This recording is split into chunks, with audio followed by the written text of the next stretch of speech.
Women liked trinkets, this one more than most. He even considered burying the necklace with her, but just as he was about to pour the clumps of lime over her body he'd gathered from the cliffs to hurry the decay, he changed his inclination and put the necklace in his pocket. He walked away from the grave without a backward glance. He felt no remorse, no guilt.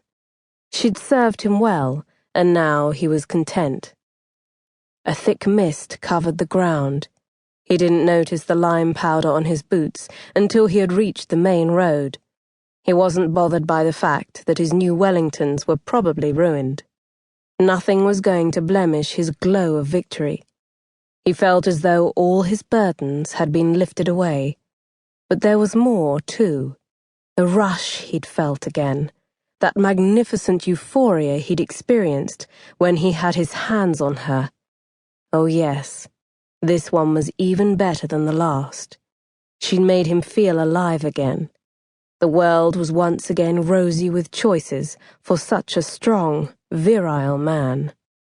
He knew he would feed on the memory of tonight for a long, long while, and then, when the glow began to ebb, he would go hunting again.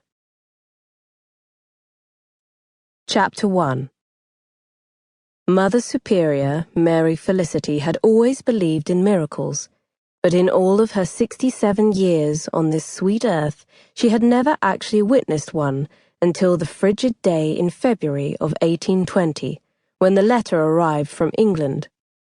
At first, the Mother Superior had been afraid to believe the blessed news, for she feared it was trickery on the devil's part to get her hopes up and then dash them later. But after she had dutifully answered the missive and received a second confirmation with the Duke of Williamshire's seal affixed, she accepted the gift for what it truly was, a miracle.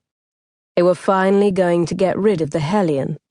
The Mother Superior shared her good news with the other nuns the following morning at matins. That evening they celebrated with duck soup and freshly baked black bread. Sister Rachel was positively giddy and had to be admonished twice for laughing out loud during evening vespers. The hellion, or rather Princess Alessandra, was called into the Mother Superior's stark office the following afternoon. While she was being given the news of her departure from the convent, Sister Rachel was busy packing her bags. The Mother Superior sat in a high-backed chair behind a wide desk, as scarred and old as she was. The nun absent-mindedly fingered the heavy wooden beads of her rosary, hooked to the side of her black habit, while she waited for her charge to react to the announcement. Princess Alessandra was stunned by the news. She gripped her hands together in a nervous gesture and kept her head bowed so the Mother Superior wouldn't see the tears in her eyes. "Do sit down, Alessandra. I don't wish to talk to the top of your head." "As you wish, Mother." She sat on the very edge of the hard chair, straightened her posture to please the Superior, and then clasped her hands together in her lap. "What do you think of this news?" the Mother Superior asked. "It was the fire, wasn't it, Mother? You still haven't forgiven me that mishap." "Nonsense," the Mother Superior replied. "I forgave you that thoughtlessness over a month ago." "Was it Sister Rachel who convinced you to send me away? I did tell her how sorry I was, and her face isn't nearly as green anymore." The Mother Superior shook her head.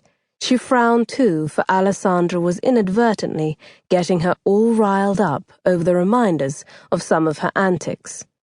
"Why you believe that vile paste would remove freckles is beyond my understanding. However, Sister Rachel did agree to the experiment. She doesn't blame you overly much," she hastened to add, so the lie she was telling would only be considered a venial sin in God's eyes. "Alessandra, I didn't write to your guardian requesting your leave. He wrote to me. Here is the Duke of Williamshire's letter. Read it, and then you'll see I'm telling you the truth."